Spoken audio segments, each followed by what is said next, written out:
দেশের নেটওয়ার্ক আবারও ডাউন করে দিয়েছে, ইন্টারনেট বন্ধ করে দিয়েছে। খুবই স্লো, একদমই স্লো করে দিয়েছে।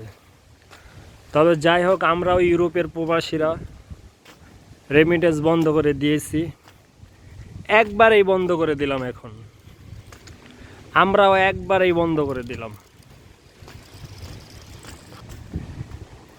একটা দেশের চাইতে, মানুষের চাইতে দল বড় হতে পারে না।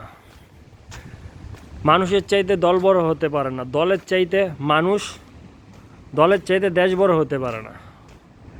মানুষ যদি বাঁচে তাহলেই তো দল থাকবে, দেশ যদি বাঁচে তাহলেই তো দল সংগঠন হবে।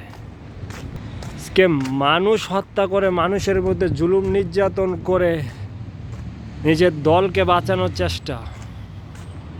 হায়রে, ইউরোপ আমেরিকায় একবার যেই ঘটনার জন্য একটা মানুষের মৃত্যু হবে, সেই ঘটনা দ্বিতীয়বার ঘটা হয় না। এটাই তো আইন। জুলুম নির্যাতন করে কেউ কোনো দিন বাঁচতে পারে নাই, আর বাঁচবেও না। জুলুমের শেষ আছে। স্বাধীন দেশ যদি স্বাধীনভাবে বাঁচতে না পারি, নিজের ভাষা যদি প্রকাশ না করতে পারি স্বাধীনভাবে, তাহলে এটা কিসের স্বাধীনতার দেশ? এই স্বাধীন দেশ কেউ চায় না। আমরা আবার দেশকে স্বাধীন করে নিব, নিজের মতো নিজেরা গড়ে নিব। এটাই স্বাধীনতা। হইলে খেলাফত, নইলে শাহাদাত।